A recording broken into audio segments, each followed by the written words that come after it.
Most of the weird, quiet kids I've come in contact with turned out to be very, very cool, and they just don't want to associate with us human beings because they're too cool for us. However, in middle school, I did have a weird, quiet girl who actually ended up being a pretty weird, quiet girl. So she was a new girl, and she came in like, I think she came in like November, so like everyone by that point had already had like their groups, and she was just kind of off in the open. And I was a kiss ass back in middle school, so the teacher obviously asked me to like give her a tour of our building and blah blah blah, basically be her friend. I was like, yeah, I'll do it. Like, what's the worst that can happen? She seems like a normal kid. Like, she's quiet, but yeah. So I talked to this girl and I was like, hey, so like, why are you here? Like, kind of just asking her like why she switched here. Like, did she move or something? And she's like, oh no, like I got kicked out of my old school. I was suspended. I was like, okay, damn, you just got a lot more interesting. So obviously I was like, tell me the story. Like, what does this mean? And she's like, oh, like I journal a lot and like I let out like my deepest, darkest secrets in my journal. And I was like, after a little pushing, I wish I didn't. She ended up telling me that she had a journal with a kill list. Like, she doesn't like many people, and she's like, whenever I see someone I don't like, I add them to my kill list, and then I'm gonna come back and I don't even know if I'm allowed to say this. But she's like, oh, don't worry, you're safe as long as you don't tell anyone my secrets. I was like, okay, I'm not gonna tell anyone my secret because I don't want to die. Time passes. She's now known as the weird girl who writes in her journal because she continuously writes in her journal. And I'm like, damn, like I know what's in this journal, but I don't really want to share what's in this journal. One day she leaves her journal on her desk and someone goes and touches it because people were really mean in middle school, okay? Like, I don't know. Someone goes through the journal and they start seeing all this shit and they're like, what the hell? Like, you hate us, fight us, then fight us.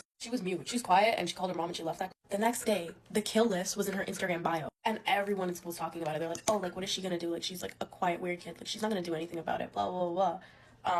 They thought wrong. She showed up to school the next day and like the first person on like the list, like obviously he knew it was him, so he approached her. He was like, dude, like what does this mean? Like what did I even do to you? Blah blah blah. And this girl had a box cutter knife in her pocket and she took it out and she literally threw it at him. Thank God it missed him and like kind of just sliced his ear. But it was like the biggest thing that happened to her. She got suspended, she got kicked out, and then I saw her once, 2 months later, like smoking like a cigarette in like a park. And I kept my distance.